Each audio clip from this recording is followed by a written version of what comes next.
I know what I fucking read. Yeah, no, go there, you know the history of it, like Muhammad Ali boxing there and all that, and you just go there, and there's something magical about the place. Right. Conor, did you take drugs? Yeah.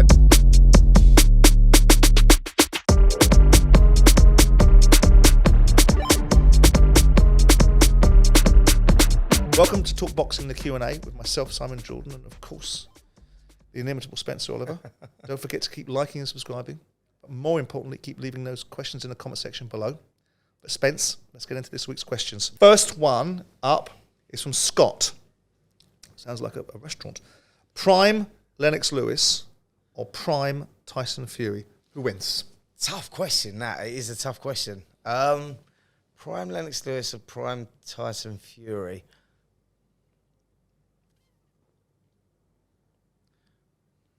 I'm going to go with a Prime Tyson What's this Fury. countdown? Tyson Fury. Oh, yeah. I'm going to lean towards Tyson Fury. Yeah, I'm not. I'm going to go the other way. I'm going to go with Lennox because, I mean, I spent time with him, watched him around the world. Yeah, because you spent time with him and he's your mate, you can't just go with him. Huh? No, Lennox No, Lewis. it's Can we do Yeah, can we do that again? Because he threw me with that and I was trying to think the thing. No, it weren't. Lennox Lewis. Yeah. Yeah, go back. So you're going to go Lennox Lewis now? No, go back. Did Spence say Mike Tyson? No, I didn't say Mike Tyson. It's my fault. No, but he threw me off. That's what I'm saying. I know what I fucking read. Yeah, no, Now, I don't want you taking all day over these answers because you have a proclivity to deliberate Just and give me the pontificate and question, never give us a Simon. bleeding Give me the answer. question. And the viewers have twitched off by the time we get to it. Right, okay. Question from Scott. Yes. Prime Lennox Lewis or Prime Tyson Fury? Prime Tyson Fury. Really, why? Just think that he's just got the size, the reach, and I just think he'd fiddle his way through against Lennox.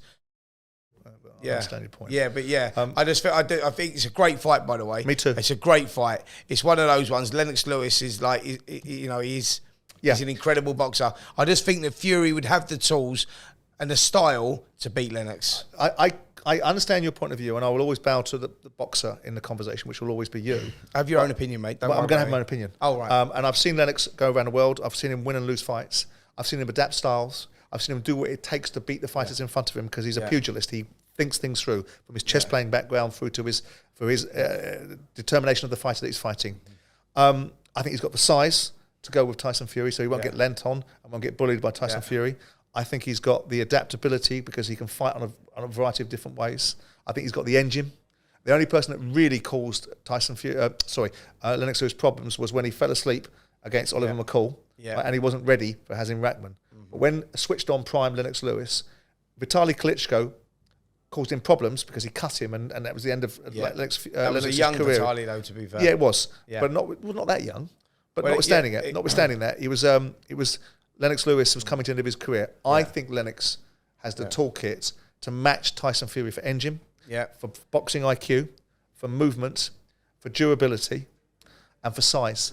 And I think that actually Lennox is a better boxer than Tyson Fury. And I think Lennox Lewis would be a prime, focused on his game, motivated lion that he was. I think he'd beat Tyson Fury. I don't think he'd knock him out, but I think he'd beat him on points. He wouldn't knock him out. Fury, I think, would keep it at range. He would use his... Fury's got great boxing IQ as well. I know he has. I think he worked well behind his jabs. But he would tie Lennox up on the inside, and I just think that he may even have a weather some storms. But one thing we've learned about... Do you think Holyfield had great boxing IQ? Oh, yeah, Holyfield did, yeah. Yeah, and I watched the two fights that Lennox had with both of him. So boxing IQ-wise, I think they'd match one another out. I think it comes down to size and stamina in this particular fight, and I think Lennox would win. But listen, that's the point of the question, isn't it? Great debate. Next question is from Andy. You can ask anyone in the boxing world a question. Now, this is going to be a conundrum, and they must give you an honest answer. Who and what question would you ask? That's a tough question. Conor, did you take drugs? Yeah, no, it's quite... I think that... I can't really answer that. It would be the Conor Benn situation right now, wouldn't it? Yeah. Obviously. Or what about your mate, Anthony Joshua? Have you still got it? Have you still got the fire? Do you still want it? No, have you not lost something? Did you not bottle it against? I've asked him. Ruiz? Did you not swallow it? I've asked him them questions to give me the answers. He has still got it. He's still got the fire, and he wants to, but he has to prove that. So that's not. I suppose if you went back in history, you'd like to say to someone like Sonny Liston, "Did you get hit?" If I went back, that's the one you'd go for. Yeah. Sonny Liston, you know, what was that like?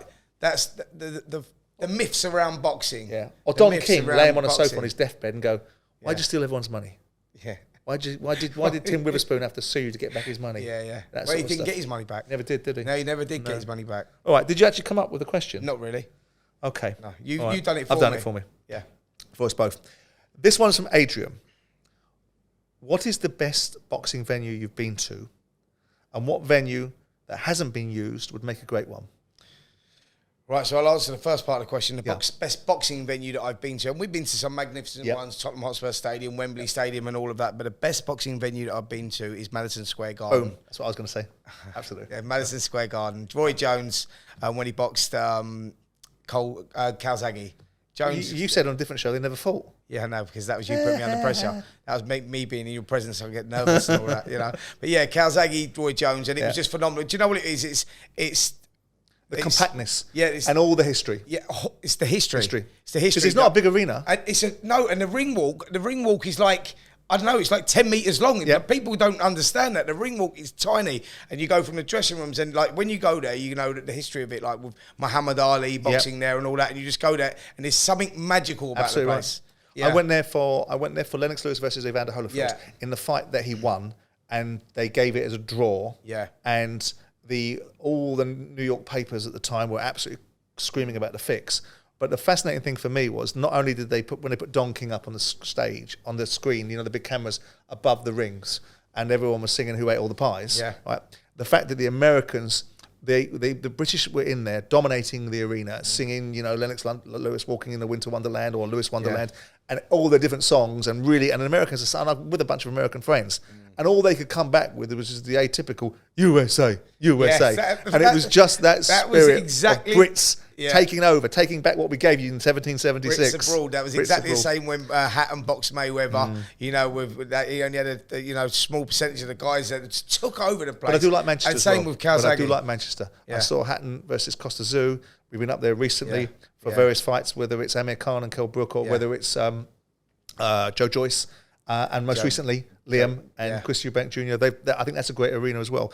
Now, the second part of the question, I'm not really got much of an answer on. I've not got an answer on this one either, if I'm totally honest. If I was still owning Crystal Palace Football Club, I'd say at Selhurst Park. But you don't. But I don't. That's so. Those days have gone, Spence. Yeah, absolutely. I'm sat here. Are you okay? Sat here looking gormless. I feel like I want to get out of here and give you a cuddle. Give us a big hug. Should we cut the show? Anyway. No, it means getting a hug from you. My life has reached rock bottom. Final question. Yeah. From Shoji. What have been the most heartbreaking or disappointing defeats you've seen in boxing? So, for me, it was Muhammad Ali when he lost to Larry Holmes. Yeah, for me, that was like looking back on that, because you grow up, everyone knew Muhammad Ali, everyone loved Muhammad Ali. When you're a young kid boxing, you want to be Muhammad Ali. And then when you look back on the history of it and you watch that fight and you see the beating he took, he got stopped in the end at the end of the 10th round, and it was just punishing and really sad to see, because you're watching a boxing legend and an icon and someone that's going to be remembered another 100 years from now. You know, it's like one of those. It's just an iconic figure for what he done in the ring and outside of it, even more so outside of the ring. You know, and that was the saddest thing that I think I've ever witnessed in boxing, when you was watching that beatdown. He went to have 2 fights after that. Who did he box after that? I know he boxed 1 fight after that, Trevor Berbick. He lost to Trevor Berbick. But I think for me, Muhammad Ali's career should have finished in 1975, Thriller in Manila, when he had that one against Joe Frazier. That was incredible. He went to have another 10 fights after that. Yeah, we fought Ernie Shavers and people like that, didn't they? And right. They became paid fights. And when he lost to Leon Spinks, who had 6 fights, and then beat him in the return. But for me, that was the saddest thing, I think, watching a true boxing legend like that. One was I saw in the flesh and one I saw on television. I was always a major fan of Bomber Graham. And when he got knocked out by Julian Jackson, I just thought that was tragic. Yeah, I just felt so sad for him, because he was probably the most talented fighter ever to win a world title. I know many people will feel that particular scenario, but he, for me, was so much in control of that fight, and it was so brutal, and so demoralising to watch this beautifully talented fighter in Errol Graham just get knocked clean out. And I suppose the second one was because I was so fond of him, and not just because he was a Crystal Palace fan, but I was very fond of him, was Lloyd Honeyghan. When Lloyd fought Mark Breland at Wembley Arena, he'd lost his world title to Marlon Starlin, hadn't he? And he was coming back and he was fighting Mark Breland, I think, for the WBA welterweight title. And I remember Lloyd coming into the ring, and it was he was doing a Black Power salute, and it was all about what he was going to do. And he walked out to the middle of the ring, and Mark Breland knocked him down with a jab. And I think he knocked him down about 7 or 8 times, and there was just nothing left of Lloyd, nothing left of that guy that I'd gone to Atlantic City to see, destroyed Donald Curry. And whilst it wasn't heartbreaking, and it was just the nature of the fact that the fight had left him, it was sad because I sort of hero worshipped Lloyd Honeyghan. You know, Lloyd wasn't going to solve any puzzles for you, but he was a hell of a fighter at times. And I saw him fight Gene Mad Dog Hatcher, and I saw him fight Johnny Vumpus when he got off the store and knocked him out within 30 seconds. Remain one of the best victories ever, knocking out Donald Curry out in Atlantic City. But demolishing Donald Curry. Absolutely. Well, I thought actually that you was going to throw me in there. You know, no, that's a good point. I mean, we could have turned our attention to tragedies in the ring. When I read the question, I thought, what's one for Simon? That I suppose we could, obviously tip our hats to the tragedies. You know, people like, young Johnny Owen died in 1980 in the ring, and the tragedy that goes with that. And of course, that would be an appropriate observation. But I think probably, without being sentimental, you have had one hell of an experience. Listen, tell us about it. I mean, obviously people know about it, but just walk us backwards from that point of view, because while we've got this subject, it's heartbreaking and challenging. Your family must have been in a mode of absolute desperation and heartbreak. I know you've told me before about it, but tell us again. So May the 2nd, 1998, I was making the fourth defence of my European title. Don't remember really anything about it. I sort of travelling to the Royal Albert Hall. Next thing I know, I wake up 10 days or 12 days later. You left your suit or something, didn't you, in a hanger? I left it. So basically, I got blood clot. I got knocked out in the 10th round, sustained a blood clot to the right side of my brain. Went and had a 3-hour operation, put into a coma for 12 days. Woke up at National Neurological Hospital, unbelievable hospital, by the way. Woke up at the hospital, still thought I was at the Albert Hall. Sort of remember travelling to the Albert Hall, don't remember anything else. Looking around, I've obviously got tubes in 98 staples in my head, and I'm thinking, what's going on here? I must have been knocked out. And they were asking me, pointing, do you know who that is? Do you know who this is? And I'm going, yes, my mum, that's my dad. So I'm nodding. They're putting ballpoint pens in my hands and my feet to see that. So they thought I was paralysed. The story was like when I was in the coma, my pupils were staying big, they were staying dilated. And so they were shining a torch in them, and they were staying, so they thought I was blind and paralysed down one side. So that was a big plus for me coming out the way that I did. But that was the story really, mate. Just sort of travelling. So what happened was the life that you've led now from 98 to now, which is 25 years, quarter of a century. Obviously, it stopped your boxing career because you wouldn't have been licensed again. I'm assuming you'd have wanted to fight. Oh yeah, absolutely. Yeah, listen, of course. But besides being a nincompoop, which you are, how has this a lovable nincompoop? A lovable nincompoop. Yeah, thank you. How have you, a super fella? How has it affected your life? When I look back on it now, do you harbour lots of regrets and sadness about it yourself? I'm going to tell you where I was at with it, right, Simon. So going back 25 years, mental health wasn't a thing. It didn't exist.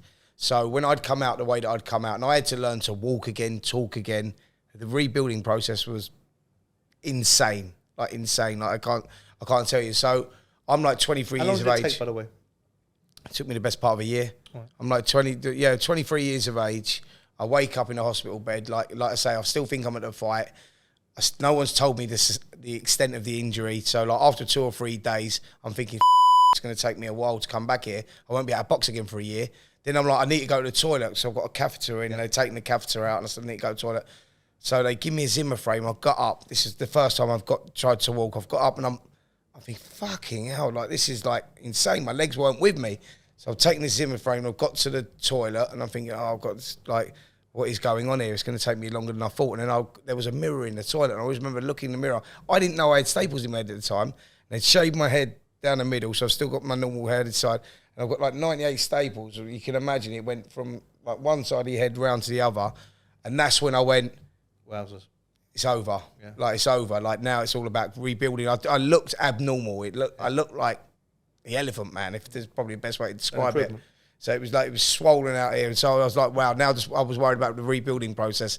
But the trouble that I went through from probably for the first 3 or 4 years, like sort of the dark places that you had to go to, because what I had then was like trying to turn to people and saying, listen, I've made a recovery and that's great. People go, yeah, well, look at Michael Watson. Because I was the first one since Michael Watson went, you know, you're so lucky, you're so fortunate. I went, yeah, the shell looks great, but that don't help the inside.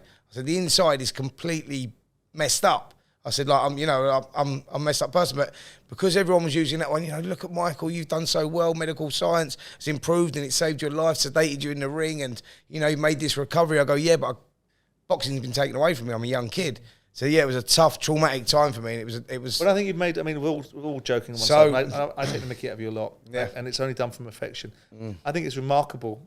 You comment, I comment on football, and football affected me because I lost a lot of money, I lost my reputation. A lot of people got to have cheap shots at me, but I didn't nearly lose my life. And I didn't necessarily put myself in a situation at such a young stage in my life where the very thing that I'd spent my whole life aspiring to be, I never aspired to be the owner of Crystal Palace. It just made a lot of money and an opportunity to do so. You aspired to be a boxer. So I think it's remarkable the manner in which you've recovered and the manner in which you spend so much time deeply infused. So what I'd done was by the sport. Yeah. So what happened, Simon, was I went from being this really depressed state, and Sky employed me straight away. So that happened in the May, and in the August time, I'd done my first show for Sky, and they employed me and said, "What a great advert for the sport! You know, you've made a recovery. You've not turned your back on it. You've come back." And so I'm going, "Yeah, great." But inside, I was still hurting a lot because, like, obviously, I was a young man. I'm thinking, I can still do this. So, like, I've still got that's the way your mind ticks. And yeah, I think for me, it was like I used to cry every day for probably the first 10 years on May the 2nd, sit in a dark room, sit there crying, just like so depressed about how my life's been taken away. Why me? Why not, you know, why not someone else? Why does it happen to me? Then, after that time, when I started coming through them dark times, I'm looking at it and I go, I celebrate it now. Like, I'm there and I go out and I'm going out with my wife and my kids, and it's like a great time because I go, how lucky am I?